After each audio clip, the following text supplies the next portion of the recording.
Très chers internautes, bonsoir et merci de nous retrouver pour notre émission Président Bandakani face aux internautes. Il est question pour le président Bandakani d'apporter des réponses, des éclaircies à des préoccupations préalablement posées sous le flyer annonciateur posté, autant pour moi, par notre équipe sur la plateforme NMP officielle. Il était question pour certains de poser les préoccupations, les questions.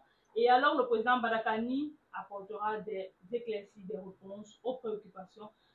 Nous sommes avec un invité qu'on ne présente plus. Il s'agit bien évidemment du président Bandakani, comme on l'a annoncé aux entames. Président Bandakani, bonsoir. Recevez nos sincères et chaleureuses salutations. Merci. Merci.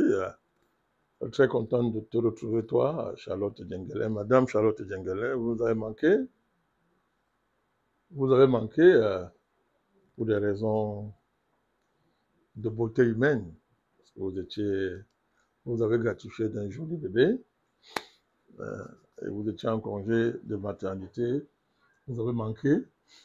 Vous êtes revenu avec toute la joie, le bonheur que procure un enfant. Et pas n'importe quel enfant. C'est aussi ça la plateforme du NMP, hein. C'est tout ça, c'est la vie.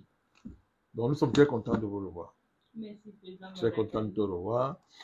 Nos internautes qui étaient déjà habitués à votre voix n'ont pas manqué de sentir votre absence. Très content de vous retrouver.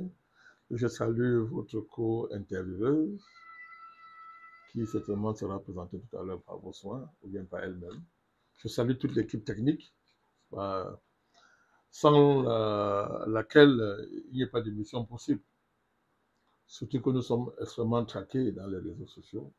Nous faisons face à une censure sauvage, brutale, qui trahit la faiblesse de nos ennemis, qui sont incapables de nous opposer des arguments et qui se livrent à une censure honteuse, indigne. Donc nous faisons de l'occasion une fois de plus pour continuer à encourager nos abonnés, nos internautes à poursuivre dans l'agilité stratégique que nous l'avons conseillé, à savoir fréquenter nos différentes plateformes à la fois. C'est une forme de lutte, c'est la bataille numérique. Nous l'avons déjà dit, l'Afrique est de retour sur les réseaux sociaux et nous allons décoloniser les réseaux sociaux et nous allons garantir l'indépendance numérique de l'Afrique. On a donné le ton, donc rien ne va nous arrêter. Voilà, je suis très content d'être là, je salue les internautes, je salue tout le monde. C'est mon émission préférée, ils le savent. Merci, président Bandakani. Je suis moi aussi bien heureuse de retrouver notre communauté aussi grandissante Tout à fait. qu'au départ. Tout à fait. Comme vous l'avez annoncé, je suis en commodération avec une dame très chaleureuse, Madame Béatrice Chayem, que j'ai le soin de dire bonsoir. Merci, bonsoir, Madame Génial. Et j'en profite également de cette occasion pour dire bonsoir, président Bandakani. Bonsoir, Madame Chayem. Et bonsoir aussi à nos très chers internautes qui nous suivent également. Comme on l'a annoncé au départ, il s'agit ici pour le président Bandakani. Mais il faut la rassurer. Hein. Elle est rassurée, président. Ah, Madame Chayem, n'ayez pas peur. Hein. C'est une plateforme de formation. Nous, on forme Nous travaillons à l'émergence d'une nouvelle génération de panafricanistes. Et la plateforme numérique, ils le savent, hein, tout le monde le sait, nous l'avons dit, c'est une plateforme de formation. Donc on sait très bien que c'est votre première fois, n'ayez pas peur. S'il y a des erreurs, c'est une bonne chose. N'ayez pas peur. Parlez fort, détendez-vous. Vous deviendrez plus que celle qui est en face de vous, parce qu'elle a commencé comme vous. Donc c'est de la formation. Dans le combat, nous formons. Nous faisons émerger une nouvelle génération, de nouvelles figures qui vont s'investir dans le combat panafricaniste. Donc, sentez-vous à l'aise. Je suis très content de vous avoir en face de moi. Merci, président. Voilà, je vous en prie. Parole de sage, on apprend de ses erreurs. Président Bandakani, comme il est annoncé pour cette interview, il s'agit pour vous de vous mettre face aux internautes de nos sites officiels NMP. C'est mon émission préférée. Qui ont posé des questions, des préoccupations auxquelles ils attendent des éclaircies, des réponses de votre part. Je vous en prie. Sans toutefois tarder, Monsieur le Président, nous avons une préoccupation de Parlez fort, hein. Monsieur Sidiki Fofana, Voilà. qui dit, je cite, « La crise d'Algérie plongera-t-elle le Sud algérien dans un embargo économique ?» Bon, c'est une belle question, mais l'embargo viendra de qui? Parce qu'un embargo a des protagonistes. Et il faut qu'on décrète l'embargo. Il y en a qui décrètent, il y en a qui subissent. Et il faut avoir les moyens de contrôler l'embargo qu'on a imposé. C'est pendant très longtemps l'apanage de la communauté internationale autoproclamée. Bon, criminelle évidemment, qui mettait sur embargo les pays qui ne rentraient pas dans leur ordre dictatorial au plan international, leur ordre criminel et violent. Donc, il ne me semble pas que ce soit du côté de l'AES, que ce soit du côté de l'Algérie, sauf si la situation s'aggravait. Il ne me semble pas que dans la panoplie de réponses qu'il soit possible qu'on trouve l'embargo, que ce soit du côté de l'Algérie ou de l'AES, je ne pense pas. L'ONP a appelé à l'apaisement. Nous avons appelé à l'apaisement. Nous maintenons cette position. La vérité de fait est certes sacrée, mais la paix est sacrée. La solidarité, la fraternité, sud-sud est aussi sacrée. Donc nous, sacralité contre sacralité, nous appelons à l'apaisement entre l'Algérie et l'AES en général et le Mali en particulier.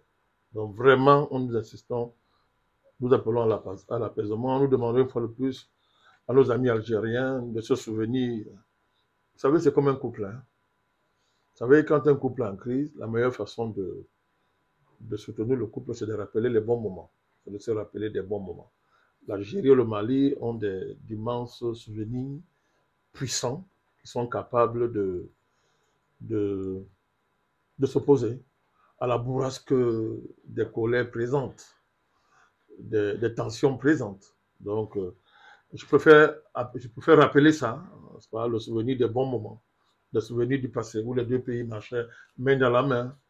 C'était là, n'est-ce pas, pour soutenir notre démarche visant à l'apaisement.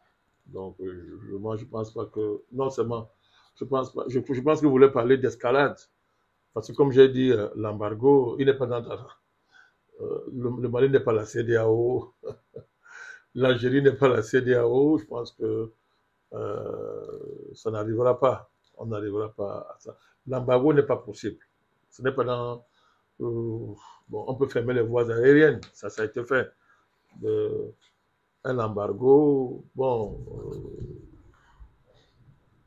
on peut fermer aussi les voies terrestres, ça c'est possible, mais un embargo, je ne pense pas que ça rentre dans la panoplie de réponses habituelles qui relèvent de la tradition de ces deux pays, quant à la manière par laquelle ils entendent régler leurs contradictions, parlons comme ça. Le NMP lance un appel à la paix, à l'apaisement entre les deux parties. Oui, Président Madakani, on va retenir ça pour M. Sidiki. Maintenant, nous allons faire un tour au Togo avec Jules Kay, Togolais résident en Genève, qui pose son message et je vais le lire. Je n'ai pas pu obtenir de réponse à ma question concernant le Togo la dernière fois, puisque lorsque vous l'avez abordé, la censure est passée. Ma question est la suivante. Quelle analyse panafricaine faites-vous de la situation togolaise? Comment le combat des Togolais doit s'orienter? Est-ce que notre combat doit se diriger contre notre président ou plutôt contre le système entier? Personnellement, je pense qu'il est mieux de combattre le système au lieu de l'homme. Ça, c'est la préoccupation de Jules Kay, Togolais résident en Genève.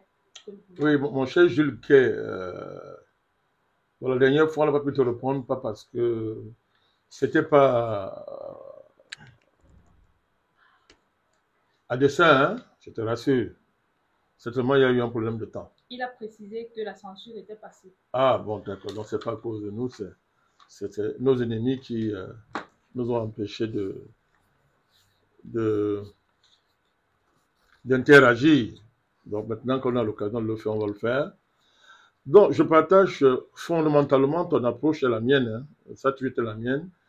Dans le combat panafricaniste, j'ai toujours privilégié l'approche systémique parce que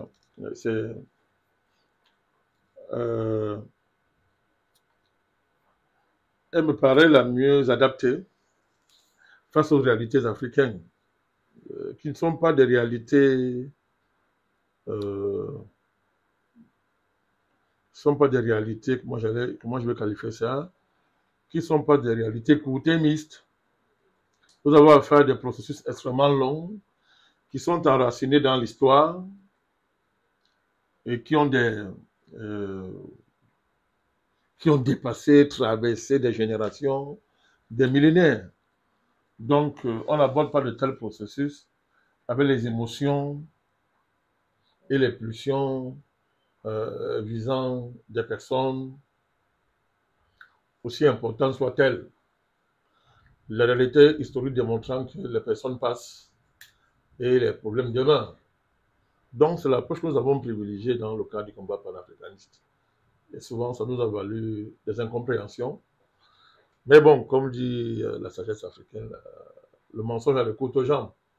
Ceux qui privilégient les approches personnelles, les approches que j'appellerais court-termistes, présentistes, soutenues par les ennemis de l'Afrique, et la propagande occidentale, sont toujours attrapés par la puissance, le caractère structurel et historique des problèmes que nous avons affrontés. Donc je partage ton point de vue. Mais quand on a dit ça, il ne faut pas aussi exagérer l'importance du caractère systémique de nos problèmes. Parce que ça a pour défaut d'aveugler sur les responsabilités du présent et de ceux qui animent le présent.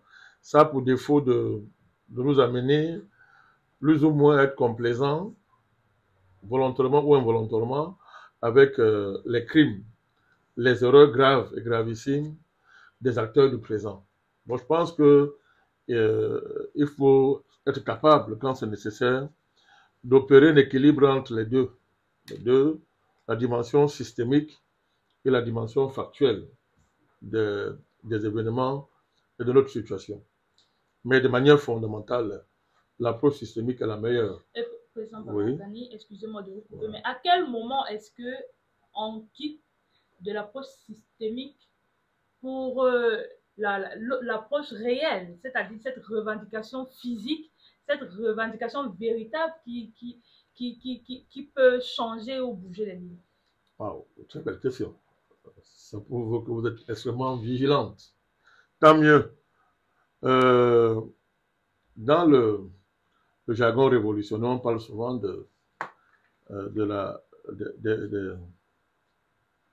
des conditions objectives et des conditions subjectives. Je dirais ça autrement, le facteur objectif et le facteur subjectif. Il y a des causes objectives qui peuvent expliquer un phénomène à long terme. Il y a le facteur subjectif.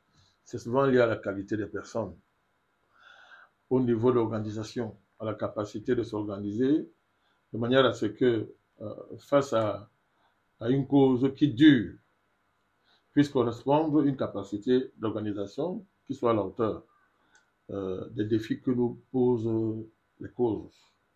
Et ça, on dit, ça dépend des personnes, ça dépend de ceux qui veulent changer les choses. Ça dépend. Donc, un facteur subjectif. Un facteur objectif, je vais aller au fond de votre question. Un facteur objectif est un facteur qui ne dépend pas de vous, qui ne dépend pas de nous. Il est là, il est objectif. Et il y a le facteur subjectif qui dépend de vous.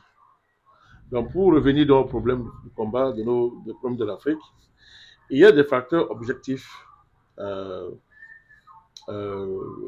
ne dépendent pas des personnes en tant que telles. C'est-à-dire qui sont des facteurs qui ont une durée de vie qui dépasse la vie d'un individu de 2, 4, 5 individus, même d'une génération de 2, de 3, 4 générations, puisque ce sont des facteurs qui se sont structurés sur des millénaires, sur des siècles, etc. Donc, ça, on dit, bon, on peut dire que ça ne dépend pas de vous. Mais il y a des facteurs subjectifs. C'est-à-dire que des personnes décident de travailler contre l'Afrique, de prolonger les causes qui ont déjà duré, de les aggraver, de les renforcer par leur choix, pas des choix politiques qu'elles assument.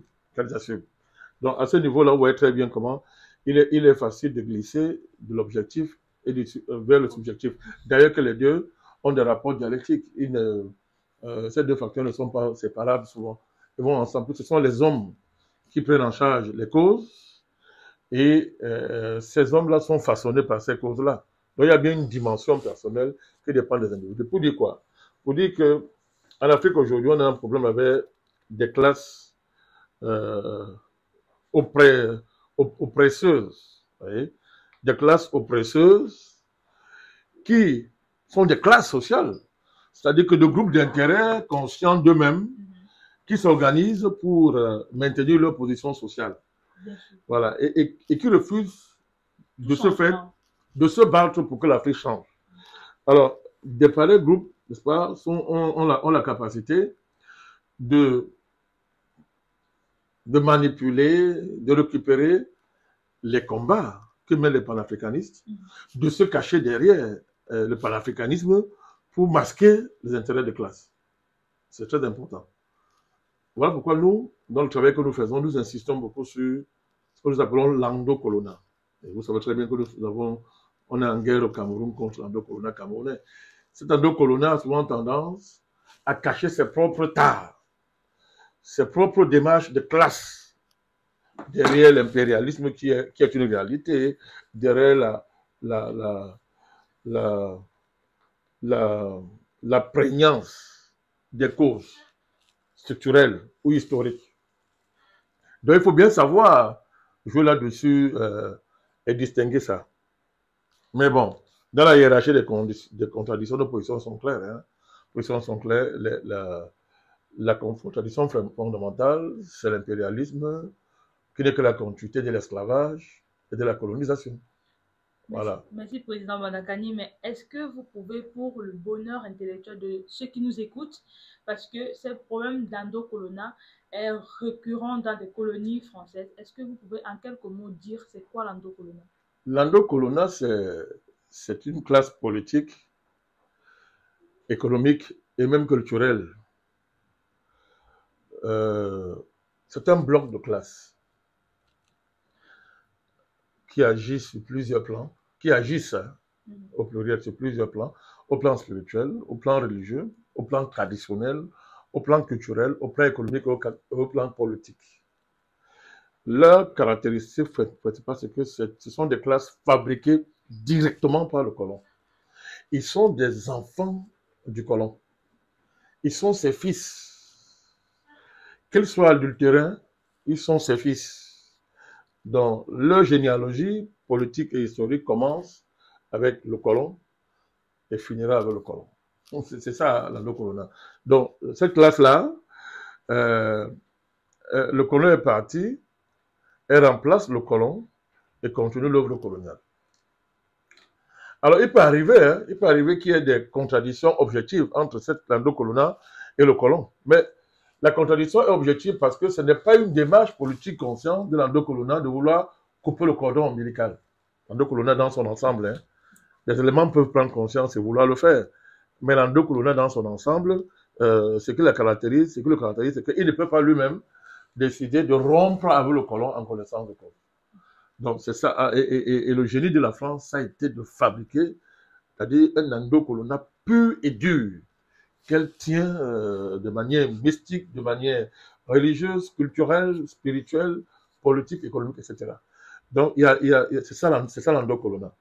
Donc c'est la dimension subjective des problèmes objectifs que les pays africains traînent depuis très longtemps. Et si on ne sait pas maîtriser la dialectique entre l'endocolonat et et l'impérialisme, qui lui-même n'est que la continuité de la colonisation et de l'esclavage, on se trompe lourdement. Beaucoup se cassent la gueule, beaucoup se trompent parce que souvent, par paresse intellectuelle, par ignorance, ils préfèrent regarder les effets. Ils font comme si les effets n'ont pas de cause. D'autres aussi, on peut accuser ça, insistent trop sur la cause. Et on nous reproche ça à nous, les panafricanistes. On nous reproche ça. Mais ce qui nous concerne, c'est à tort. Les gens insistent, trop insister aussi sur les causes, on ferme les yeux sur un effet qui lui a développé une autonomie de nuisance, les endocolons. Donc, comme je le répète encore, il faut être en mesure, à chaque condition, à chaque situation, à chaque contexte, bien gérer cette dialectique qui est entre l'endocolonat et les tuteurs étrangers, entre les effets et la cause. Je voulais terminer, bon, ça c'est un peu très scientifique, mais il faut le faire. Hein. Il arrive, hein, dans certains contextes, que les effets deviennent la cause. Ça arrive. Mais dans ce cas-là, il faudrait qu'au niveau théorique, au niveau de la stratégie et de la tactique, on puisse bien spécifier dans quelles conditions cela a été possible. Ce n'est pas un truc qu'on résout simplement comme ça au niveau théorique. Donc, mon ami Jules Kay, je pense qu'on l'avons, Jules Kay, nous l'avons dit avec tout notre cœur, toute notre tête, tout l'amour qu'on peut accorder à sa question. Donc, pour le cas spécifique du Togo, la famille Faure Yadema, actuellement là, a endossé le masque du panafricanisme. On ne peut pas interdire à quelqu'un de dire que bon, il devient panafricaniste. Bien évidemment. Voilà. Mais il y a un problème, il y a une contradiction fondamentale qui travaille la démarche de la famille Yadema et du Togo. C'est la contradiction qui est entre la légitimité de cette famille à incarner elle seule, à être l'incarnation absolue du bonheur de ce pays, à être une espèce d'horizon indépassable au plan politique. Et l'ambition panafricaniste du président Faure. Je répète encore, c'est sa contradiction fondamentale, c'est ça. C'est-à-dire qu'on sait très bien comment cette famille, cette dynastie, je dis bien cette dynastie, a émergé historiquement. C'est dans la traîtrise du continent que cette dynastie a émergé. Que les fils, à un moment donné, estiment que bon, nous voulons tourner le doigt à un passé que nous ne nous honore pas. Ils en ont le droit. Mais ce n'est pas seulement c'est pas une affaire de volonté personnelle, c'est que la famille, à la tête de l'État togolais depuis des décennies, a accumulé des intérêts, un ensemble d'intérêts. Jusqu'à quelle mesure les intérêts de la famille Yadema peuvent lui permettre d'être des panafricanistes. Et ne pas seulement être des gens qui instrumentalisent le panafricanisme dans le cadre d'une volonté de légitimer, en fait, une dynastie. Donc c'est ça, la contradiction que la famille Yadema a à résoudre. Hein. Je réponds à cas, il ne fuit pas la question. À résoudre. Bon, jusqu'à présent, j'ai une pensée pour le ministre du Ciel des Affaires étrangères qui est très engagé dans ce projet. J'ai beaucoup de sympathie pour lui, hein, en passant, mais nous sommes en désaccord profond quant à la manière dont le Togo veut résoudre cette contradiction. Et ça pèse beaucoup sur la crédibilité de l'offre panafricaniste du régime togolais. Mais bon, laissons l'histoire faire. L'histoire, ce n'est pas... L'histoire, on n'apporte pas l'histoire avec des œillères subjectives. Il faut souvent laisser l'histoire régler objectivement certaines contradictions. Voilà. Merci, Monsieur le Président. Bon, Monsieur le Président, nous avons une inquiétude de Monsieur Juquet. Il demande, je sais, que se passe-t-il avec la chaîne Afrimédia? Notre pain dominical nous manque. Le pain dominical d'Afrimédia nous manque. Bon, je suis assailli tous les jours par des questions liées à Afrimédia.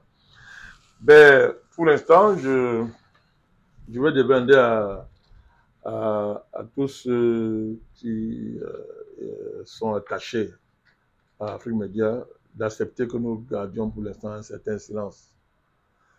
Les conditions ne sont pas assez mises pour que, pour ce qui me concerne, nous nous exprimons sur la question. Voilà, c'est ce que je peux dire pour l'instant. D'autant plus que la direction d'Afrique Média avait publié un communiqué essayant d'expliquer pourquoi est-ce que la chaîne avait été scellée. Bon, le communiqué est ce qu'il est, il existe. Point. Pour l'instant, je demande au regard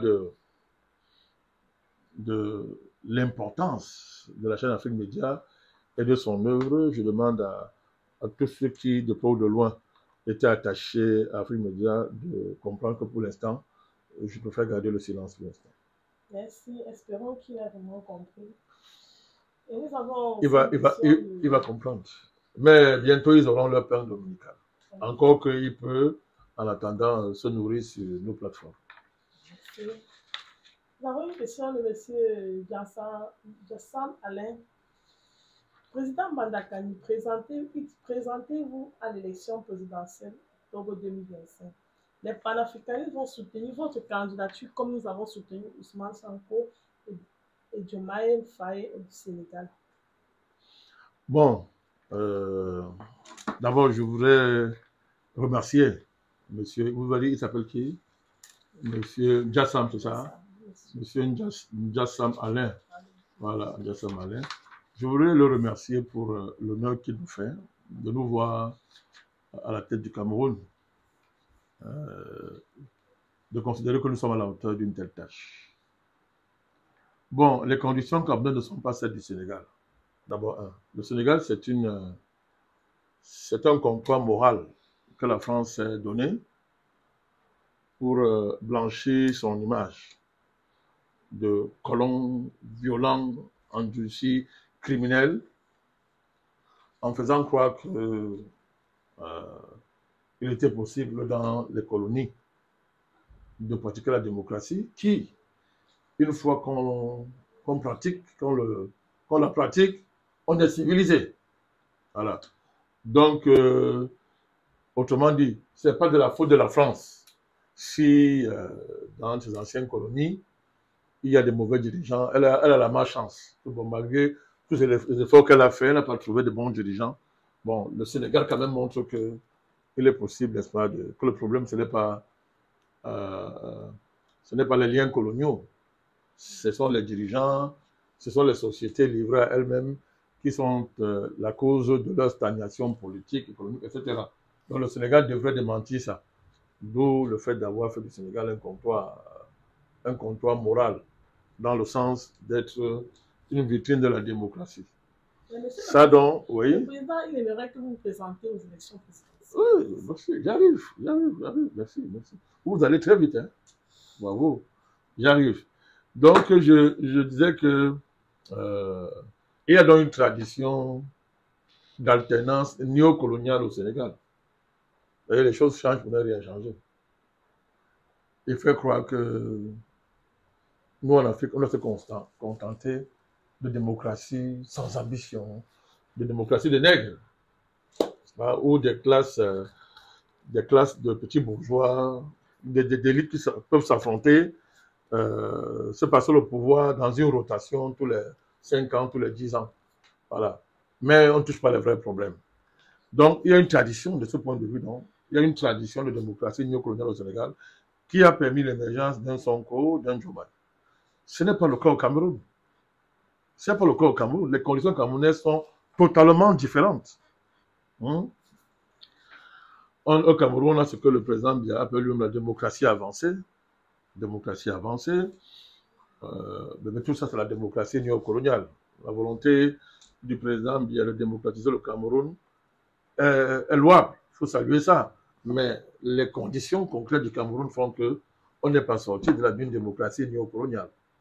Et de la volonté donc de l'endocolonat de verrouiller d'une manière extrêmement violente le jeu politique pour que des forces qui historiquement se sont constituées comme étant une alternative radicale à l'ordre colonial et néocolonial mise en place par la France au Cameroun ne puisse jamais émerger sur le plan politique. D'ailleurs, un exemple, c'est le sort qui est réservé à l'UPC, l'UPC même, dans ce qui en reste actuellement. On voit comment c'est l'administration qui décide, qui choisit quelle est la bonne UPC, quelle est la meilleure, bien que ce soit une UPC totalement résiduelle. Donc voilà un exemple clair. Je ne voudrais pas insister sur le contrôle du jeu politique par les loges ésotériques, les fraternités ésotériques, qui font que, bon, en plus des loges, les lobbies ethno-financiers, etc., les lobbies, même religieux, il ne faut pas cacher tout ça. Donc, il y a une forte prégnance de tout ça qui font que il n'est pas facile d'émerger dans un tel contexte. Ça, c'est un. Deuxièmement, la vraie raison pour laquelle nous sommes, d'après le système même place au Cameroun, hors jeu, c'est l'option fondamentale de notre parti. Nous avons décidé de nous consacrer au panafricanisme de toutes nos forces, sans réserve. Et le panafricanisme tel qu'il s'est déployé jusqu'à présent n'est pas une force électorale, de manière structurelle. Puisque les problèmes que nous soulevons sont des problèmes structurels, sont des problèmes extrêmement profonds, qui souvent prennent un certain temps pour être bien comprises par les masses populaires. Dans un contexte où on a voulu tribaliser le jeu politique, dans un contexte où vous avez un État qui se décline sous la forme d'un parti qui, pour stabiliser le pays, a besoin d'être le seul parti implanté dans toutes les régions du pays. Donc ça fait que aujourd'hui, n'ayant pas donc privé, nous n'avons jamais été une force électoraliste. Franchement, je n'ai jamais, c'est-à-dire, revêtir un habit de présidentiel n'a jamais été mon souci. Mais président Bandakani, est-ce que le souhait premier d'un parti politique n'est pas la prise de pouvoir? Si, mais ça ne passe pas toujours par les élections présidentielles telles que nous les concevons chez nous en général et au Cameroun en particulier. Parce qu'au Cameroun, qu'est-ce que l'élection présidentielle? C'est quoi? Parlons-en. L'élection présidentielle au Cameroun, l'élection présidentielle consacre quel type de candidature? Avec quelle chance de prendre le pouvoir? Ça, par hasard que depuis 43 ans, le président Biya est toujours là. Il ne faut pas faire... Les panafricanistes ne font pas de l'enfantillage politique. C'est-à-dire que la structure politique du Cameroun, que ce soit sur le plan légal, que ce soit sur le plan de la culture politique, des traditions et des mœurs politiques, n'est pas conçue pour qu'un de candidat en dehors de Biya gagne les élections. Pour qu'un de candidat en dehors du président Biya gagne les élections, il faut quasiment qu'on soit en mesure d'affronter une guerre civile. À quoi donc sert? Je dis pas que le... comment dire ça? Je ne veux pas dire que nous sommes verrouillés de manière qu'il n'y a pas de surprise. Mais il est verrouillé. Il est objectivement verrouillé. Que ce soit au niveau de la culture. Je vous rappelle que le RDPC est l'héritier direct de l'UNC. UNC, ça veut dire Union nationale camerounaise. Parti unique. Le RDPC a hérité de toute la structure du parti unique dans notre pays. Mais le Cameroun compte attendez, je vous en prie. toute une panoplie de partis politiques. Je vous en prie. Vous allez poser votre question. Relancez, hein, mais bon. Je voudrais aller au bout de ma pensée.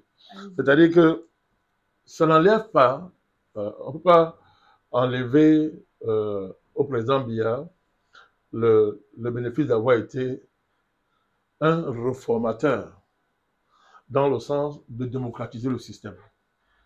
Mais il a démocratisé le système pour ne pas perdre le contrôle du système. Voilà. Oui. D'abord, il y a une démocratisation quasiment forcée quand elle arrive au pouvoir, parce qu'il y a le débat sur les vieilles outres et les outres neuves au sein du parti. Il est obligé de démocratiser pour faire émerger une nouvelle génération. Ça a commencé à lancer la compétition électorale, entre guillemets, au sein du microscope du parti unique. Mais après, la culture du parti unique n'a pas été transformée. Et deuxièmement, même la manière dont le président Biya lui-même et tous ceux qui l'ont entouré ont pensé le Cameroun font qu'ils avaient besoin d'un parti quasi-État. Tu vois, vous comprenez ce que je veux dire? C'est-à-dire un parti quasi-État. Oh, mais qu'est-ce qu'un parti d'État ou un parti quasi-État? Ben, c'est que un État, un parti. Et on revient au parti unique. De fait. De fait. Mais bon, il y a un multipartisme qui est là, il y a une liberté d'expression qui est incontestable, il y a une multitude de médias, il y a une liberté médiatique qui est incontestable. Tout ça, mais tout ça, je vous dis, tout ça n'est pas organisé, tout ça n'est pas conçu et structuré pour que on puisse faire comme au Sénégal. C'est clair. Écoutez bien, je vais être clair. Je ne dis pas que le président Biya est truc le jeu politique de manière à dessein. Non. Il a hérité d'un système. C'est le système néocolonial qui est là. Le système néocolonial camerounais, au regard de l'histoire du Cameroun, ne peut pas déboucher une situation comme au Sénégal. Non, c'est pas ça, c'est pas possible, il ne faut pas rêver. Donc, que veut dire être candidat à l'élection présidentielle au Cameroun? C'est accompagner le président Biya. C'est vouloir à tout prix le battre dans le cadre légal en place, ou bien engager une dynamique révolutionnaire qui s'assume dans toute sa plénitude, avec le risque de guerre civile, de guerre armée, etc. Pour l'instant, les acteurs politiques ont choisi la voie de la légalité politique. Ça a leur honneur. Ça a leur honneur. Bon, cette voie-là a ses misères. Et l'une de ces misères permanentes, c'est le fait que chaque fois qu'il y a élection, c'est le président Biya qui gagne. Je l'avais indiqué dans quelles conditions il est possible que le président Biya perde une élection au Cameroun. J'avais déjà expliqué ça. Je pense qu'on ferait une élection sur le cadre électoral au Cameroun, une émission, pardon. Je propose que la semaine prochaine on la fasse. C'est une proposition, c'est pas moi qui décide. Hein. On verra en fonction de vos agendas. Moi, je propose qu'on fasse une émission sur le cadre électoral camerounais, les possibilités qu'il offre aux acteurs politiques. Je vais très bien expliquer ça. Et les gens vont comprendre de quoi ce que je suis en train de parler. Donc, c'est une analyse objective. Il n'y a pas d'émotion, de sentiment que je suis en train de faire. Donc, de ce point de vue, ayant bien analysé cette situation, en étant un vieil acteur politique, ma priorité n'a pas été de me préparer à une élection présidentielle. Oui, président Banakani, dans le sens de mieux éclaircir cette position pour répondre à cet internaute, vous avez décliné 3 différents points là. L'accompagnement au président, vous avez décliné le combattre aussi, et vous avez parlé soit se jeter dans une guerre civile qui n'a... révolution. Et dans une révolution. Dans ce sens-là, si vous pouvez nous permettre des 3 points, vous vous situez où? J'arrive, je vais y arriver. Merci de relancer, je vais y arriver, ça aboutit, c'est un aboutissement logique hein, de ma démarche. J'étais en train de dire que je propose que nous fassions une émission consacrée sur la structure électorale et les possibilités qu'elle offre aux acteurs politiques en termes de capacité à battre le candidat du RDPC dans notre pays. Donc, j'ai expliqué suffisamment la structure politique du pays. J'ai expliqué en d'autres occasions que au Cameroun, le cadre électoral légalise la victoire du président. Donc, il n'y a pas besoin de truquer. Parce que le cadre électoral rend légal sa victoire. J'ai expliqué ça. Alors, où est-ce que nous nous situons? Ayant pris acte, ayant compris ça, j'ai décidé de lancer le combat panafricaniste, entre autres, pour plusieurs raisons. La première raison, c'est la prise de conscience de changements majeurs au niveau de la géopolitique mondiale. Je l'ai déjà dit, les attentats de septembre 2001 aux États-Unis. Regardez ça. Il fallait être vraiment un peu taré pour ne pas prendre la mesure de ce qui se préparait. Et la conséquence du reste, c'est que c'était de ne plus faire la politique comme s'il n'y avait pas eu les attentats du 11 septembre 2001. Avant ces attentats, la politique, pour nous, consistait à l'anti-biaïsme primaire. Ça, je sais de quoi je parle. J'ai fait ça pendant pratiquement plus de 20 ans. Et Je le parle avec une telle assurance parce que je connais notre niveau d'engagement à l'époque. Donc c'était justifié. De mon point de vue, à l'époque, c'était justifié. Mais après cet attentat, et tout ce que cela comportait comme recolonisation du continent africain, avec l'acte inaugural, entre autres, qui a consisté à l'avènement de M. Ouattara au pouvoir. C'est cet acte-là que l'on avait anticipé, on avait prévu quand on analysait les événements du 11 septembre 2001 aux États-Unis. Il était question, moi j'ai compris très bien que on pouvait faire la politique comme avant. J'ai partagé ça avec mes frères de l'opposition. Bon, certains m'ont dit ça ne les intéressait pas, qu'ils persistaient dans la logique que le problème c'est Paul Biya, ils vont le chasser de pouvoir et tout et tout. Bon, je n'ai pas envie de faire le bilan, hein. Chacun peut faire son bilan. Donc, il fallait donc, l'enjeu pour nous était d'éviter la recolonisation du continent africain. Et du coup, à partir de ce moment-là, le président Biya n'était plus mon problème fondamental.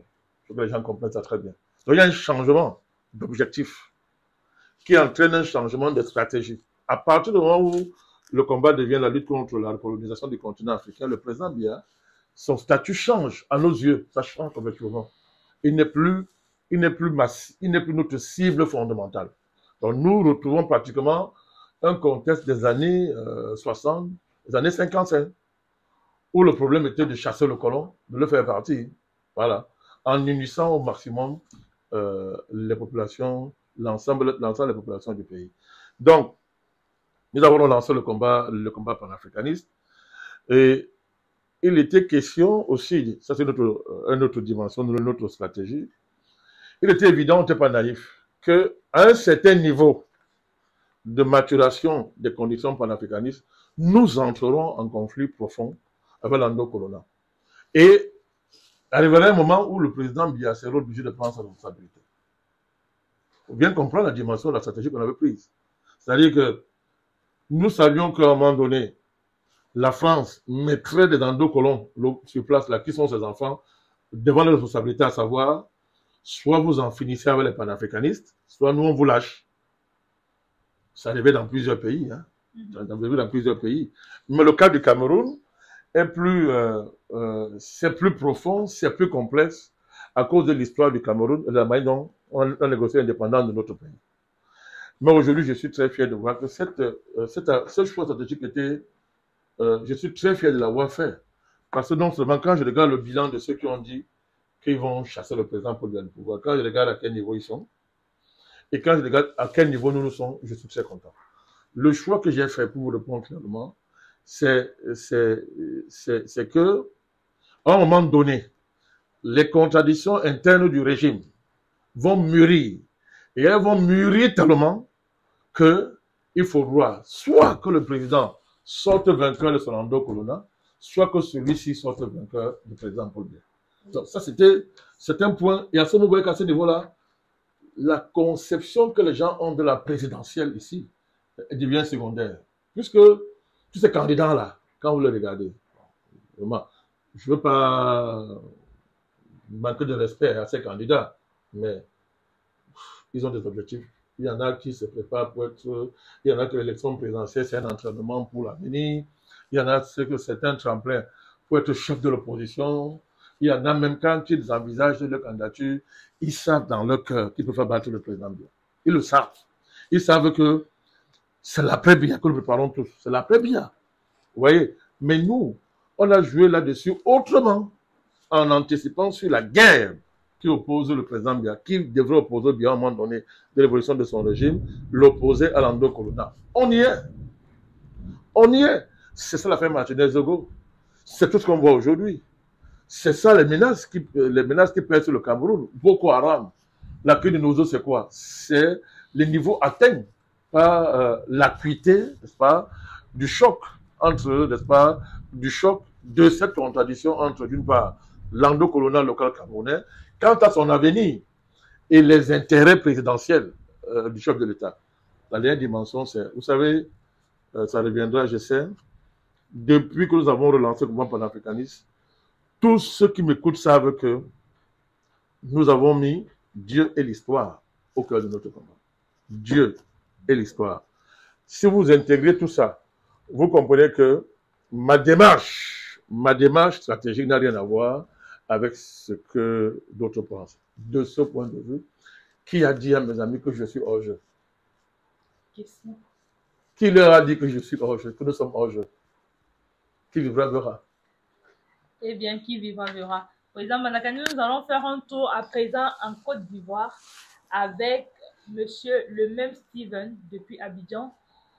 Je vais lire son message pour vous. Bonjour Président Bandakani, homme d'honneur qui fait la fierté du panafricanisme.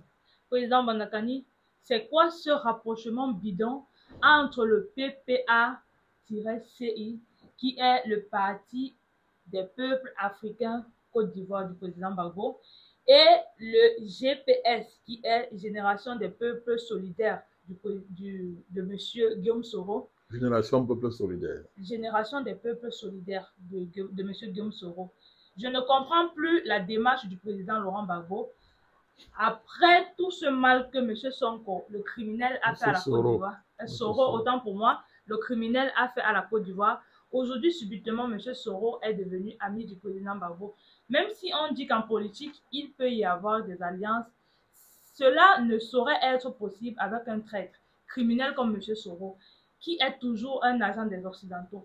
Le jour où le président Gbagbo va déclarer officiellement son alliance avec M. Soro, je ne parlerai plus de lui et je vais considérer cela comme une trahison pour tous les morts que M. Soro et la France ont fait en Côte d'Ivoire. Merci, Président, en espérant avoir ma réponse. Votre position, cher ami, est très respectable. Elle est très, très respectable. Vos arguments sont solides. Mais je donnerai un conseil. À lui, je donnerai un conseil. De laisser les gens aller au bout de leur démarche. Il faut souvent laisser les gens aller au bout d'une démarche. Évidemment, en politique, où souvent la froideur des intérêts, des stratégies et des tactiques priment sur les émotions, les ressentiments. Il arrive, c'est que notre frère est en train de décrire, il arrive souvent qu'on soit obligé de réembrasser un ennemi, de sourire avec lui. Ça s'appelle les circonstances objectives. Ça arrive. Je ne suis pas sûr que le président Gbagbo a oublié qui est Guillaume Soro. Je crois que le président Gbagbo est très conscient de qui est Guillaume Soro. Moi, je pense vraiment. Et M. Guillaume Soro ne se fait aucune illusion sur le fait que le président Gbagbo le connaît très très bien. Mais maintenant, est-ce que le président Gbagbo doit regarder ses ressentiments personnels à l'égard de M. Guillaume Soro, ou bien ce que lui, Gbagbo, entend par l'intérêt de la Côte d'Ivoire à l'heure actuelle? Ce n'est pas seulement valable pour le président Gbagbo. Hein. Même l'alliance où je vois les gens aller se mettre avec la photocopie de Ouattara, là, M. Tidjam Tcham, là. Photocopie à tout point de vue de M. Ouattara. Ouais. On peut aborder ça du point de vue de l'assentiment.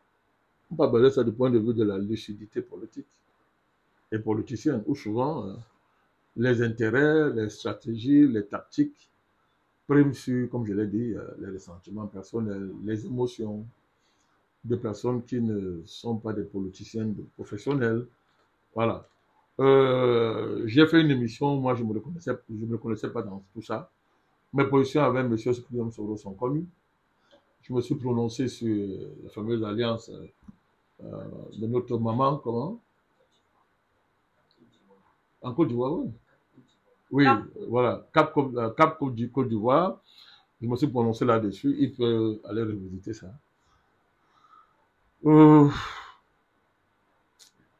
C'est dur pour les Ivoiriens.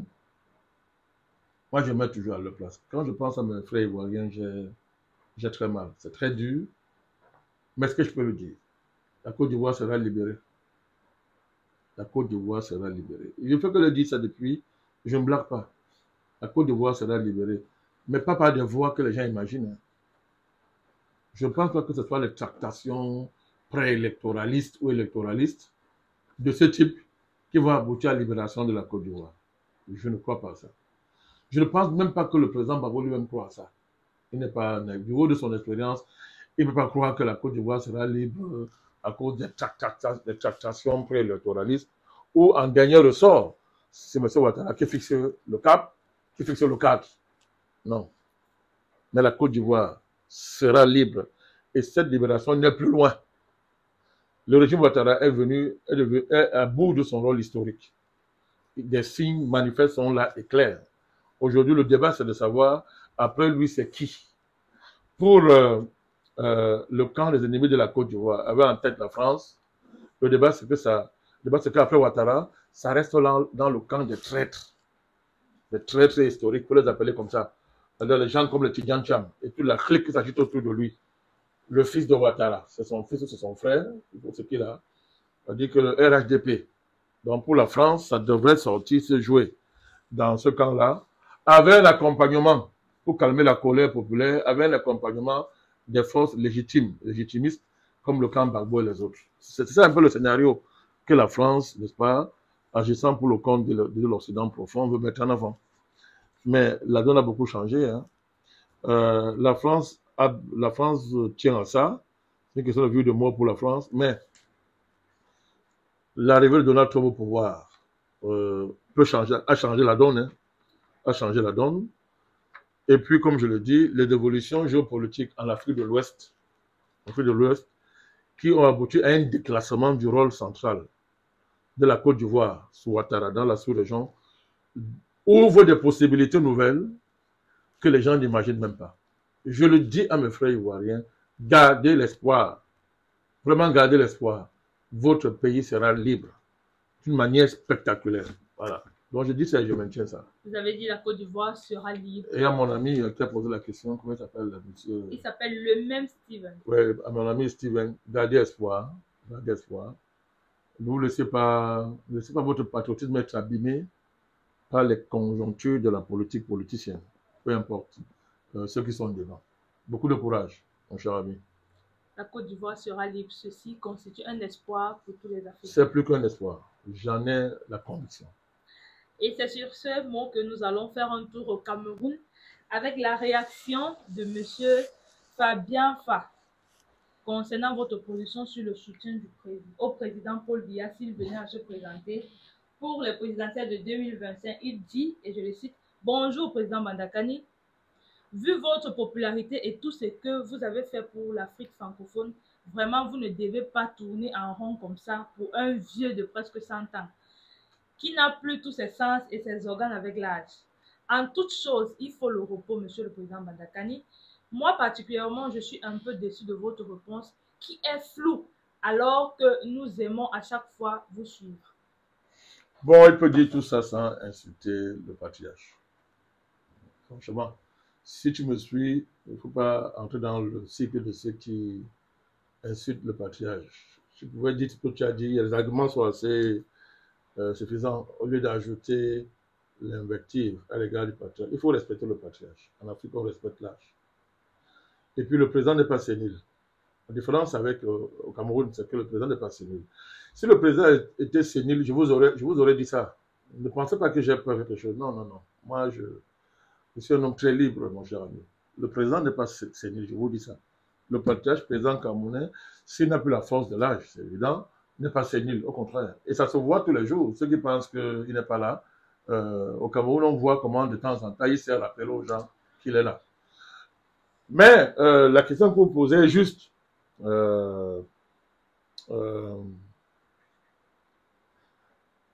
La guerre que lui livre Lando Colonna, c'est une guerre objective. Hein, parce que, quand même, Lando Colonna estime que une bonne partie de Lando Colonna camerounais estime qu'il faut qu'il laisse la main.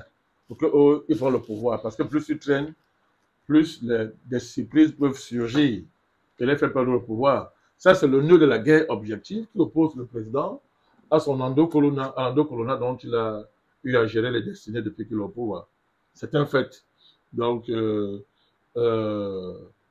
les problèmes posés par l'âge du président ne sont pas séparables de l'inertie qui gangrène l'administration camerounaise, de manque de performance, que ce soit dans la teinte des projets, et de la corruption systémique qui pourrit le régime. il est évident que l'âge du président, s'il est un atout en termes de sagesse et d'expérience, peut être un boomerang quant à la performance de l'administration, quant au contrôle des élites, de manière à ce que, n'est-ce pas, qu'ils soient en mesure de produire les résultats qui soient à la hauteur de la contribution des Camerounais n'est-ce pas, à la construction du pays. Donc la question qu'il posait, elle est fondée. Je le tourne par rond. S'il nous suit, il a dû écouter ce que je viens de dire à la question précédente. Parce qu'on tourne en rond. Je te dis aux gens, ne pensez pas que le travail que nous avons fait pour l'Afrique ne concernait pas le Cameroun. Non, je suis Camerounais. C'est un travail éminemment camerounais et le Cameroun n'est pas à l'abri de transformations que nous avons imposées au niveau de l'Afrique. Non, ce n'est pas vrai. C'est parce que les gens analysent le Cameroun avec un certain prisme. Pour lui, si j'avais dit que candidat à l'élection présidentielle, il serait content. Ma candidature aurait pris la forme que d'autres prennent là, il serait content. Mais mon frère, moi j'ai changé l'Afrique, nous avons changé l'Afrique, sans dire que nous sommes candidats à l'élection présidentielle. Sans revendiquer, je ne sais pas quoi, une quelconque posture politique. Qui nous dit que ça ne sera pas pareil pour le Cameroun? Je vous ai dit, nous ne sommes pas hors jeu. Si vous réduisez l'avenir du Cameroun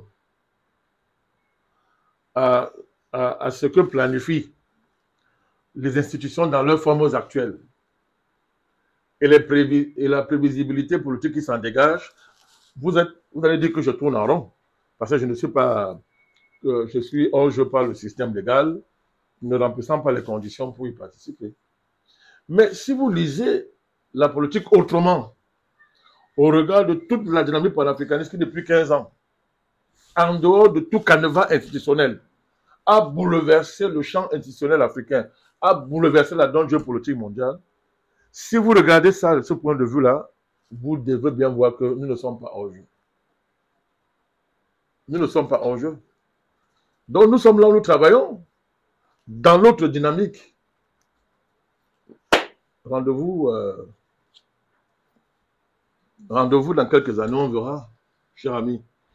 Mais si vous, je répète encore, si être candidat à une élection présidentielle, c'est avoir des élus, déclarer sa candidature, aller déposer à l'ECAM, pour que l'ECAM valide comme d'autres le font, ça c'est la forme qui impose le contexte camerounais. Vous avez raison de parler comme ça. Mais je vous dis, lisez toute l'histoire de l'humanité, lisez l'histoire de l'Afrique, l'histoire des nations. Vous savez, il y a quelques années, vous avez dit à Assimi Goïta qu'il devait être président au Mali, il ne pouvait même pas imaginer. Il était dans le nord du pays, dans le désert, en train de se battre pour l'intégrité territoriale de son pays. Si on avait dit au général Tani que ça allait aller comme ça très vite pour qu'il soit au pouvoir, il n'aurait pas imaginé. Bazoum était puissant, bien gardé, bien protégé. D'ailleurs, il était même son ami. C'est lui qui le gardait. Parce que les gens semblent l'oublier. Si on avait dit au président Traoré, aujourd'hui qu'il sera au pouvoir, dans des conditions qui prévalaient dans son pays, à lui demander, vous dira que non. C'est arrivé comme ça, il n'avait pas imaginé. Si on avait dit à Diomaye, hein, qui est celui qui allait être là, il n'allait pas croire, peut-être c'est son qui devait être là. Mais le voilà qui est président. Il y a beaucoup d'exemples. Il ne faut pas enfermer la vie politique d'une nation dans les schémas que des groupes d'intérêts imposent, croyant qu'ils sont l'horizon indépassable de la vie nationale. Ce n'est pas vrai. Donc, nous ne sommes pas hors jeu. Et Fabien, monsieur le Président, veut savoir, est-ce que vous allez encore soutenir le président Paul Biya si jamais il se présentait? J'ai déjà répondu à cette question. Je ne sais pas pourquoi les gens font ça. Il dit que vous avez entretenu le flou. Il n'y a pas de flou. Il n'y a aucun flou dans l'interaction. Nous avons fait un congrès en août dernier où les résolutions du parti sont claires. Et c'était en Mondo Vision. On a demandé une action exceptionnelle du vrai Dieu en faveur du Cameroun. Je peux pas parler comme vous voulez. Je ne veux pas utiliser les termes que les gens veulent. Pas comme ça que nous avons fonctionné ici. Donc, je leur ai dit, en 2018, en 2011, nous n'avons pas parlé comme ça. En 2018, on a fait un congrès où tout le parti a résolu qu'il faut apporter notre structure au président Paul Biya. C'est pas ça? Peut-être vous n'étiez pas encore là, mais ceux qui étaient là savent de quoi est-ce qu'on parle. Un de vos experts qui est derrière vous sait de quoi je parle. Donc, on a pris des résolutions. Là, on a fait un congrès. Et par le congrès, la résolution centrale du congrès, c'est que nous appelons à une action exceptionnelle de vrai en faveur du Cameroun. Si la voie était de soutenir le président Biya, on l'aurait dit clairement que nous allons encore apporter notre soutien au président Biya. Le congrès ne l'a pas dit. Il veut que je parle comment? Il veut qu'on parle comment? C'est suffisamment clair. Nous ne comptons plus sur un homme politique. C'est-à-dire, nous ne pensons pas que l'action politique classique seule, nous ne pensons pas que l'action politique classique seule soit à mesure de régler la situation camerounaise, Madame Charlotte. C'est incroyable. Les mêmes gens, depuis 15 ans, tout le combat panafricaniste, Badakani a mis comme centre de ce combat la parole divine. Ça vient, président Badakani. Attendez. C'était le cœur de ma stratégie, de ma démarche. Je l'ai toujours dit. La parole qui libère, je l'ai toujours dit. Nous n'avons jamais fait une marche dans la rue, on n'a pas lancé les cailloux ici ou là. Pourquoi dans le cas du Cameroun, quand je fais la même chose, certains veulent à tout prix que je m'exprime dans un langage qui va les faire plaisir. Je ne gère pas les émotions des gens.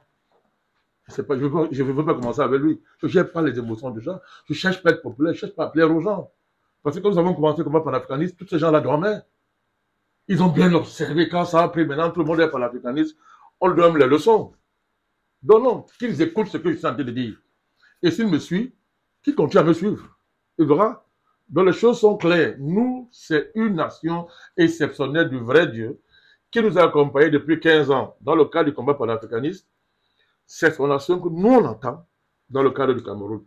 Nous ne sommes pas obligés de faire ça. Nous sommes le seul parti qui parle comme ça. Donc, je répète encore, si le LMP considérait que le soutien au président Biya en 2025 est la solution au problème du Cameroun, on n'aurait pas eu une telle résolution. C'est clair que ça? Ce n'est pas le cas. Merci, président. Maintenant, ça ne veut pas dire que le président Biya, dans ce plan exceptionnel du père, n'a pas un rôle à jouer. Il est président du Cameroun, il continue à jouer son rôle. Voilà. Merci, président Bandakani. Je pense qu'enfin, maintenant, ça sera clair. Si vous le permettez aussi. Je permets toujours. Nous avons une question de M. Nicolas Blaise Mambiri. Oui. Le vrai Dieu, c'est qui? Le vrai Dieu, c'est qui? C'est le créateur du ciel et de la terre. C'est le maître des univers visibles et invisibles. C'est celui qui est le créateur de chaque être humain. Voilà. Sauf si on croit que l'être humain est un hasard de l'évolution, comme certaines théories l'enseignent. Et moi, je ne peux rien contre ça. Si quelqu'un croit à ça, il croit à moi, je ne peux rien contre ça. Je n'ai même pas le temps à perdre à expliquer à quelqu'un qui croit qu'on est le hasard de l'évolution. Je ne fais pas mon temps à ça. Si on ne croit pas à ça, ben, on est d'accord avec moi. Je parle du vrai Dieu, je ne parle pas du Dieu des religions. Il y a des milliards de dieux, hein. Chacun peut avoir son Dieu, je parle du vrai. Donc celui-là, je le distingue comme étant celui qui a les attributs que je viens de citer. Chef de l'univers visible et invisible, créateur du ciel et de la terre, maître de l'être humain, créateur de l'être humain, garant de l'ordre cosmique, universel, visible et invisible, etc. C'est de lui que je parle, ce vrai Dieu-là. Donc, le Dieu de religion n'a rien créé. Puisque chacun peut créer son Dieu. Chacun a le droit de... Même un arbre peut être un Dieu. Même un morceau de bois peut être un Dieu. Un coup d'eau peut être un Dieu. Chacun fait ce qu'il veut. Je ne parle pas de ces dieux-là. Moi, je parle du vrai Dieu. Parce qu'au Cameroun, là, si on parle le cas du Cameroun en Afrique, on a beaucoup de dieux qui, pendant très longtemps, étaient impuissants à intervenir dans le problème que nous vivons.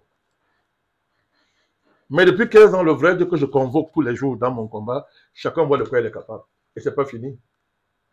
Mais non, on est libre de ne pas me suivre. Hein. Moi, je ne cherche pas à créer une religion, je ne cherche pas à recruter les gens. Voilà. Merci, Président Bandakani. Nous allons prendre la préoccupation de M. Lucio.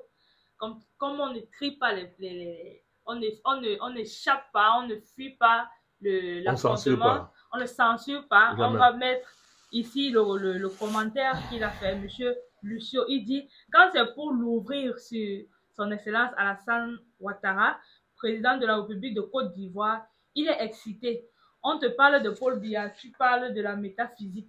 Tout ce que tu dis, ce sont des verbiages insensés et irrationnels. C'est le commentaire de M. Lucio. Je ne suis pas obligé de lui répondre. Je ne lui réponds pas. Il n'a pas le niveau. Lui, je dis, pour la première fois, il n'a aucun niveau. Il n'est pas digne de ma réponse. Voilà. Merci, Président. Voilà.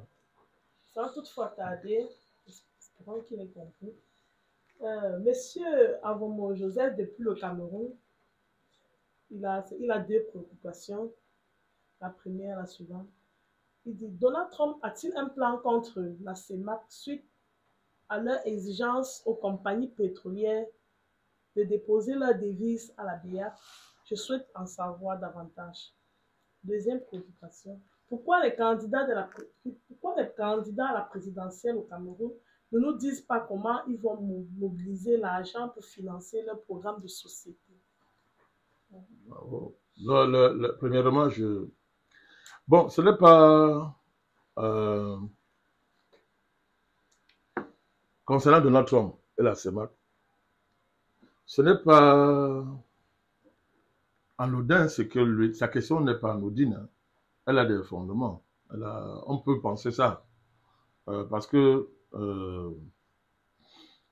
l'État américain a de gros intérêts, est au cœur du système financier international, exerce un grand contrôle sur ces grandes agences internationales, FBI, Banque mondiale, etc., qui sont dans un rapport avec la CEMAC, qui est un rapport de force larvé, mais réel, à savoir que à chaque fois qu'ils ont voulu dévaluer, la CEMAC a répondu depuis quelques années que zéro dévaluation, et le dernier sommet a débouché sur la réaction claire de la CEMAC, à savoir, vous avez notre argent dans vos comptes, mettez-nous ça. Et puis deuxièmement, désormais nous allons, les industries extractives doivent laisser sur place les devises dans nos banques. C'est dangereux pour le système monétaire international tel qu'il s'est constitué depuis la fin de la Deuxième Guerre mondiale et dans son rapport au continent africain. On a là une dynamique de la CEMAC qui soit de nature à inquiéter ou bien à menacer les grands équilibres monétaires tels qu'ils se sont constitués depuis la Deuxième Guerre mondiale. Vous savez que dans le système monétaire international, il est revenu à la France de sous-traiter monétairement les pays de la CEMAC ou bien de l'Afrique, de l'Afrique centrale et l'Afrique de l'Ouest, ce qu'on appelait son ancien précaré. Donc, à travers le franc CFA, la France sous-traitait, était l'intermédiaire entre les pays du précaré, n'est-ce pas, et ces institutions internationales. Elle nous facturait donc cette sous-traitance à sa guise et ça faisait beaucoup d'argent au passage. Et en même temps, on était obligé de payer 2 ou 3 tributs, un tribut à la France, un autre tribut au FMI, à la Banque mondiale. Finalement, je dis tribut dans le sens de ces prélèvements que les empires effectuent souvent sur leur colonie. Prélèvement. Donc, pour utiliser la richesse, les empires prélèvent tout ça et vous ne laissez rien du tout. On vit ça depuis. Alors là, la dynamique de la CEMAC depuis quelques années a été de dire que l'on ne peut pas continuer comme ça. Et cette dynamique s'est exprimée puissamment lors du dernier sommet extraordinaire entre l'Afrique centrale et la CEMAC. Ça, c'est une dynamique qui peut heurter les intérêts du président Donald Trump en tant que garant des intérêts américains. Ça peut heurter, je pense même que ça va heurter. Mais maintenant, est-ce qu'il est de l'intérêt de l'Amérique d'aborder la question comme ça? Ça, il faut qu'on aille demander à Donald Trump. Parce qu'il y a beaucoup d'intérêts. Il y a les intérêts de la France, il y a les intérêts de l'Union européenne, il y a les intérêts de l'Amérique en tant que telle. Je pense que ce serait une grave erreur de la part de Donald Trump d'aborder la question de manière réactionnaire. Bon, Donald Trump, on sait comment il fonctionne. Hein. Il lève les enchères, mais il est toujours ouvert à la discussion. On vient de le voir avec la question des tarifs. Il vient de les suspendre. Parce que les Européens sont venus se mettre à genoux. Bon, il attend que la Chine aussi vienne se mettre à genoux. Donc, il n'est pas... Donald Trump est très intelligent, contrairement à ce que les gens pensent. Très intelligent. Dans son combat contre l'État profond, il serait incohérent de sa part de ne pas prendre en compte la volonté d'émancipation monétaire des pays de l'Afrique centrale, des anciens pays, des anciennes colonies françaises. Je dis bien, s'il est cohérent dans son combat contre l'État profond, il a même intérêt à contribuer à la libération de ces pays-là. Bon, je ne connais pas ce qu'il pense de tout ça, mais voilà ce que je peux dire pour l'instant concernant cette question. Mais on s'en fout de ce que pense Donald Trump. Le combat pour la libération monétaire de l'Afrique centrale, de la CEMAC, n'est pas négociable. Ce n'est pas négociable. On voit bien comment on est en train d'avancer. Et on n'est pas loin d'aboutir à une résolution finale de ce problème. D'ailleurs, l'AES commence à annoncer, l'avènement de l'indépendance monétaire. Bien évidemment. Voilà. À ce niveau, on avance. On avance. Oui. Il le dit, pourquoi les candidats à la présidentielle au Cameroun ne nous disent pas comment ils vont mobiliser l'argent pour financer leur programme de société? Ben, il faut qu'il aille le demander. Je suis mal placé pour répondre à leur place. Vous voyez qui m'excuse, je suis mal placé. Il faut qu'il aille leur demander, et qu'ils sont des présidentiables à tout prix. Donc, il faut qu'il aille leur demander. Parce que moi, n'étant pas dans leur stratégie, n'étant pas à la tête de leur parti, n'étant pas dans leur logique, je suis mal placé pour parler à leur place. Étant donné que vous n'êtes pas candidat. Bon, on peut le dire, mais oui, si vous voulez. Non, en fait, je n'ai pas envie d'être en même temps juge et parti, c'est tout. Donc, je dis, je suis mal placé. Mais en tant qu'observateur averti, je ne suis pas surpris par la qualité des programmes qui seront proposés ou qui sont proposés au Camerounais. N'oubliez pas qu'on est dans une néocolonie et que la plupart des acteurs politiques camerounais, la plupart ne veulent pas s'attaquer aux problèmes structurels de la néocolonie. Au contraire, ils sont les partisans de la néocolonie, leur problème étant seulement de se présenter comme une alternative en termes de gestionnaire éventuel de cette néocolonie, à la place de M. Biya. Je pense que c'est le problème majeur que le NMP avait avec la plupart de ces gens-là. Ils sont anti-panafricanistes, ils combattent le panafricanisme, ils font tout pour être en bon terme avec la France, avec les Occidentaux, etc. Donc, ça doit forcément se réjaillir dans leur programme. Quand ils font leur programme, ça doit être le programme conçu à minima pour ne pas effrayer leurs parrains. Voilà. Donc, il y a un homme là maintenant qui... Maintenant, il dit qu'il va sortir du franc CFA. Il va sortir du franc CFA. Hier, il disait que le franc CFA, c'est une bonne chose. Il nous insultait. Maintenant, il dit qu'il va sortir du franc CFA. Je ne vais pas le citer. Ceux qui sont avertis vont le reconnaître.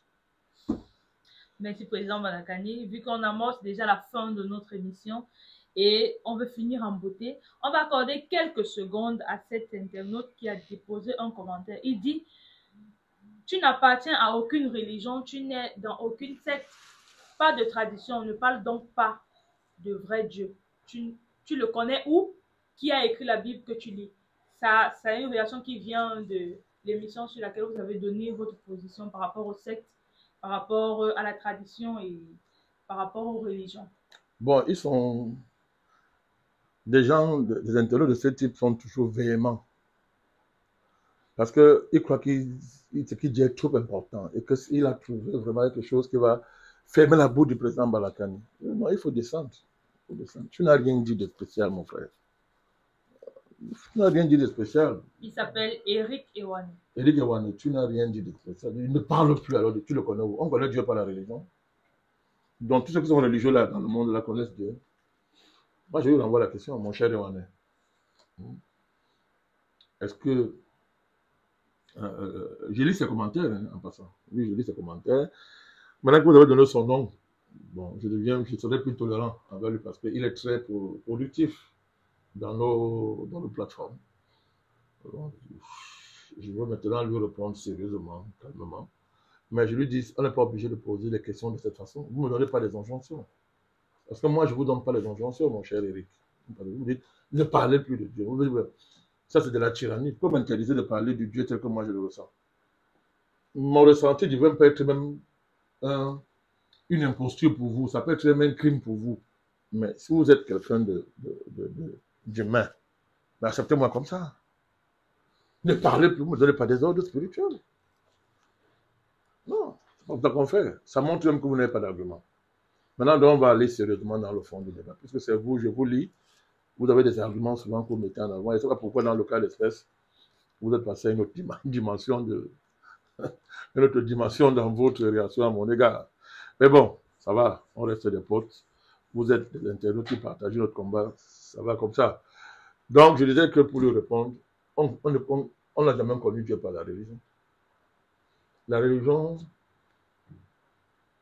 nous relie à un Dieu. Et le Dieu auquel vous êtes relié par le biais de la religion, il peut vous arriver en chemin de voir que le Dieu là ne répond plus à vos attentes. c'est-à-dire que depuis que je suis né, moi, Manakani, j'ai rencontré beaucoup de religions. Mon cher Eric, c'est mon expérience. Hein. Je ne connais pas ton expérience. J'ai rencontré beaucoup de religions. Je m'en suis séparé. Je m'en suis séparé. Si vous citez mon parcours religieux, là, vous serez très surpris, mon cher Eric. Vous serez très surpris. Donc, le Dieu religion, on le rencontre. On peut s'en séparer quand on considère qu'il ne plaît plus à nous, il ne satisfait plus à nos attentes. Mais le vrai Dieu ne pouvait pas. Le vrai Dieu ne pouvait pas. Parce que vous, le vrai Dieu dont je parle, mon expérience religieuse m'a aidé à le rencontrer. En ça, les religions sont utiles, donc. Les religions sont utiles. Moi, de le rencontrer, le vrai Dieu, vous le vivez à l'intérieur de vous. Vous le rencontrez, vous le vivez à l'intérieur de vous. Et c'est pratique. L'expérience est pratique. Quand il me voit agir, c'est parce que j'ai une confiance absolue au vrai Dieu dont je parle. Et s'il veut donc savoir, s'il veut tenter le vrai Dieu là, bon, moi je l'encourage. Hein. S'il veut tenter, parce que vous savez, Eric, vous pouvez imaginer tous les périls auxquels je fais face dans ce combat. Mais tous ceux qui ont essayé de me déstabiliser spirituellement ont bien vu que mon Dieu là, dont je parle là, il est solide. Il est solide. Donc c'est ça. Donc, deuxièmement, le fait de ne pas être dans une religion, ce n'est pas un crime, Eric. Je vous prie de garantir le droit à ceux qui ne veulent pas appartenir à une religion, si vous voulez changer l'Afrique. Sinon, l'Afrique, on va se déchirer dans des guerres religieuses à ne jamais s'en sortir. Donc, j'ai étudié ce problème-là dans le cadre de la stratégie panafricaniste. Je suis arrivé à cette conclusion. Je partage ça avec vous, parce que je vous respecte au regard de vos contributions. Donc, il faut garantir aux gens le droit de ne pas appartenir à une religion. Il faut garantir aux gens le droit de ne pas appartenir à une secte. Pas seulement les sectes ésotériques. Il y a des milliers de sectes qui détruisent, sous des couverts différents, la vie des gens dans nos pays. Il y a des sectes chrétiennes, il y a des sectes musulmanes, il y a des sectes traditionnelles, il y en a partout. Donc, il faut protéger les gens contre ces sectes-là. Il faut garantir le droit des gens à ne pas pratiquer une tradition, M. Wane. Je sais que je ne sais pas. Certains Africains, quand ils entendent ça, ils veulent mourir. Non, moi je suis un homme libre. Merci. Je suis très libre. Président, en quelques instants, s'il vous plaît. Oui, c'est fini. Encore que il faudra qu'un travail sérieux soit fait, ce qu'on appelle tradition en Afrique. Et ne pas réduire l'Africain à un traditionnaliste. L'Afrique a inventé la philosophie. L'Afrique a inventé les sciences, les mathématiques. Tout ça, l'Afrique a inventé ça. Il ne faut pas réduire les gens à des ritualistes primaires, à des personnes qui pratiquent des coutumes sans comprendre ce que c'est. Ceux qui les pratiquent, je les respecte. Mais moi, je dis que je ne pratique pas ça. J'ai fait ça avant. Donc, je sais de quoi je parle. Je ne pratique pas ça. Accepte-moi comme ça, comme moi, je t'accepte comme ça. C'est ça, vivre ensemble. C'est ça, le panafricanisme. C'est ça, la fraternité africaine, mon cher Eric Ewane. Donc, une fois de plus, moi, Manakani ne fait rien sans convoquer le vrai Dieu, Père universel de tous. Monsieur le Président, nous allons sortir par un fait actuel brûlant au Cameroun. Il s'agit de la nomination par le président de la République du Cameroun, son Excellence Paul Biya, qui a nommé Madame Ouli Ndongo Monique par le décret numéro 2025/115 du 8 avril 2025 portant nomination d'un membre du Conseil constitutionnel au Cameroun. Et il s'avérait donc que cette dernière a été élue lors du congrès de 2011 du parti au pouvoir, c'est-à-dire le RDPC, comme membre titulaire du comité central. Et sur le site du parti, son nom figure encore comme membre du comité du RDPC. Monsieur le Président Manakani, au vu de ce que dit le chapitre 3 de l'article 5, alinéa 1 de la loi de 2004/005 du 21 avril, autant pour moi, 2004, fixant le statut des membres du Conseil constitutionnel, il stipule que, et je vais le lire, les membres du Conseil constitutionnel doivent s'abstenir de tout ce qui pourrait compromettre l'indépendance et la dignité de leurs fonctions. Ils s'interdisent, en particulier pendant la durée de leurs fonctions, d'occuper au sein d'un parti ou d'une formation politique, d'une association partisane ou syndicale, tout poste de responsabilité ou de direction et de façon générale de faire apparaître de quelconque manière que ce soit leur appartenance politique ou syndicale. On s'interroge donc, président Bandakani, comment analysez-vous cet acte de nomination du président que lui-même il a rendu public par le réseau X? Est-ce qu'on assiste là, on n'assiste pas là à un positionnement des biaïstes au sein même du Conseil constitutionnel pour la préparation des échéances électorales de 2020? Manifestement, le président a violé la loi. C'est grave, il a violé la loi. Et je voulais compléter en disant que tout récemment, en 2024, on a assisté à un problème similaire. Il s'avérait que le président du Conseil constitutionnel, M.